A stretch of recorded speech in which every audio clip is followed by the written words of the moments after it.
But that was the beginning. And you know how many stories you have read about it. And I should say most of them are fabricated Hollywood style. There are so many different artists who've done the Capone story. And someday I think a real one should. There's been so many different actors who have done his life story. My father looked up to him. My father also knew his brother, Ralph Capone, and I would have to say he's done a lot of nice things. I mean, what his background was no worse than the politicians in Chicago today. It was a condition of time. He had no choice. I covered the funeral of Al Capone in December of 1947. It was a very cold day, 11 below zero, as I recall. And they buried him at Mount Olivet Cemetery. Afterward, they moved into Mount Carmel. But there were a number of reporters covering the funeral. And the only newspaper that was my paper, which had a headline which said that syndicate buries Al Capone. And the reason for that was that the other reporters did not realize that there were major gangsters who turned out to pay their respects to Al Capone, because that was a theory that they had, and they maintained for many years and stopped doing it to some degree because it brought too much heat on them when they're seen at a funeral by FBI agents and IRS agents. However, at that point in time, a bunch of cars, a long line of cars came almost simultaneously in tandem and parked up on a hill near the where the casket was being put in the ground. There was a canopy out in front. Al Capone's brother, Ralph, his oldest brother, was the one who was standing near the canopy and giving approval for those who could enter and not enter the canopy to see them, Al Capone, get the last rites. He got last rites, by the way, at his funeral. It turns out that his mother, who lived on Prairie Avenue, was a very religious woman. And she got the fire department chaplain, Father Gorman. She prevailed upon him to give Al Capone his last rites, which caused a flack at that time. But the gangsters who appeared at the funeral included Anthony Tough Tony Capizio, who was a big shot in the mob, died of a heart attack while playing golf. Murray, nicknamed Murray the Camel Humphreys, a Welchman, a top boss of the mob, he was there. Al Capone's cousins, the Fischetti brothers, all three of them. Joe, Charles, and Rocco all showed up at the funeral. Jack Guzik showed up, slithering along the ground. He had a bit of a limp, but I recognized him by his size. But it was difficult to determine the individuals who were there because they were covered up. They had their hats, fedoras we call them then, pulled over their eyes, and their coat collars pulled up over their faces so they would not be identified. So that was the Capone funeral.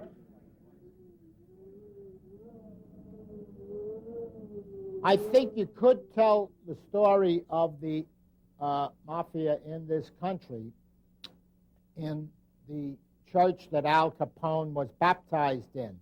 It is on Navy Street in Brooklyn. The church is St. Michael's and St. Edward's put together. And if you go there, the neighborhood has been rearranged by building of larger houses, but it's only a few yards from where Capone was born. And here is the church in which he was baptized. And there is one nun in the church. The priest comes around once in a while. There's one nun in charge of the church during the day, and she does not go near the windows. She stays in the middle of the room because of the amount of gunfire in the street, in the housing project directly across the street. Today. She does not go near the windows. And as she opens the cabinet to get out the book that has Al Capone's baptism in it, she says Al Capone could not have lasted 1/2 a day on these streets now. He would be dead in a couple of hours. This is another world. This is wanton, ceaseless violence by young people just sitting around with no past, no present. They live for the minute. And if you tell them you're only living for a minute, you're going to die. You tell these young blacks, they say they would rather live for the minute than live the rest of their lives. And they'll do anything.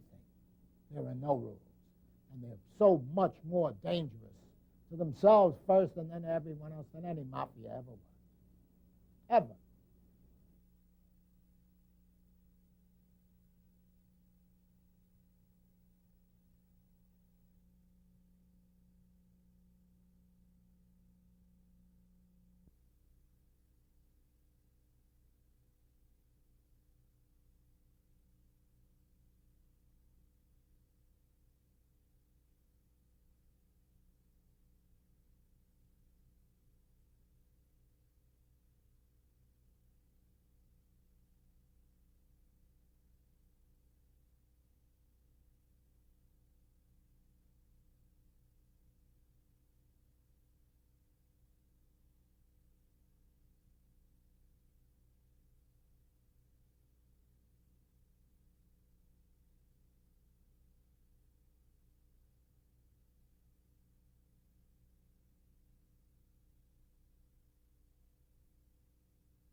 Put your hands up. Put your hands up. Put your hands up. This is the FBI. We've got a warrant for your arrest. Put him up. Put him up. Put him up. Put him up. Put him up. Put him up higher. Put him up higher. Put him up higher, sir. Put him up higher. Put him up. Do you see anything outside? Put him up higher. I don't see anything. Put him up higher. Up.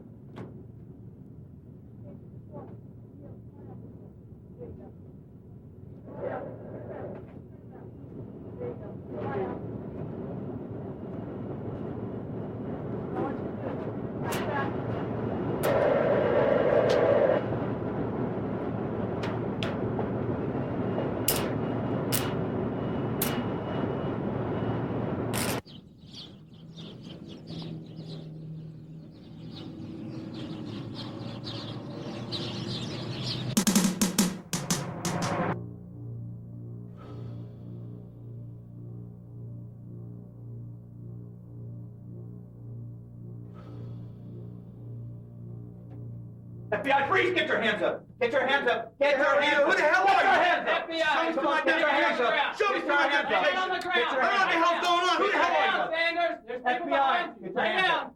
Lay down! Lay down! Right now! Right now! Lay down! Just Your take it hands easy! down in front of you. Just take it easy! Do it. Okay, I'm down, I'm down. What do you want me to do? On your hands. Flat down. Flat.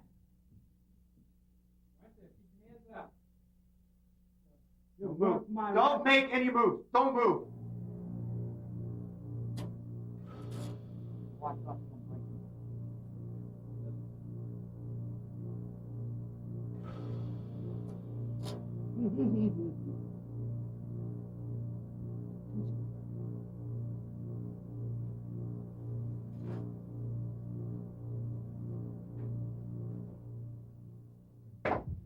Mark.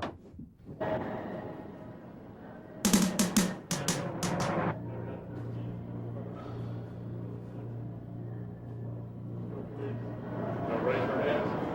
FBI, you're under arrest for armed robbery. Please do not make a move.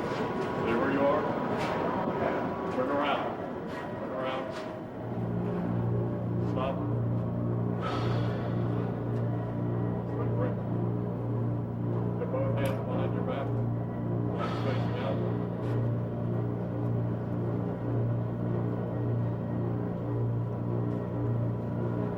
Anything like external deals? Certainly appreciate it. You're both.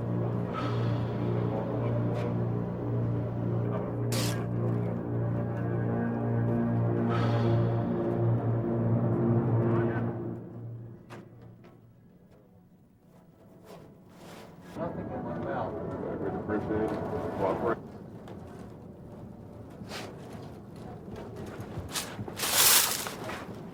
Check her in again, put the tape to the back of it. Command post, Echo 1. Let us see if we want. Oh, good. Get in there. Come on, come on. How's the deal, Johnson? Huh? There you You scumbag. Way life is, man. Life is tough. Somebody.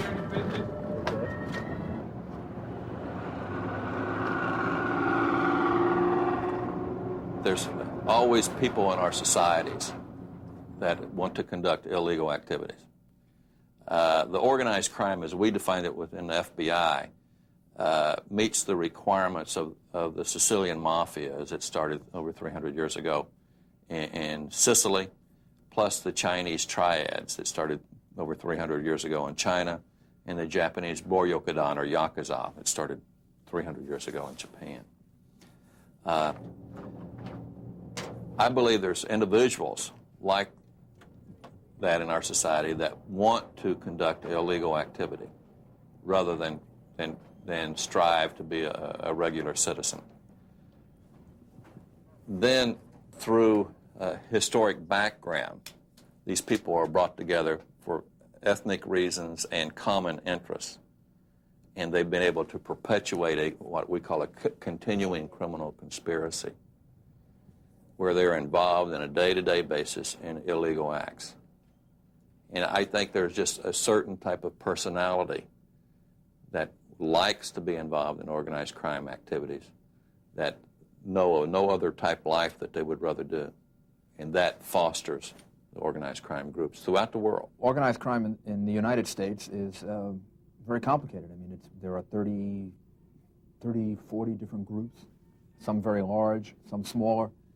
Essentially, any group that involves itself in multifaceted types of crime like extortion and labor racketeering and drugs and crimes of violence for profit, and has a corporate, quasi-corporate structure is what I would define as organized crime.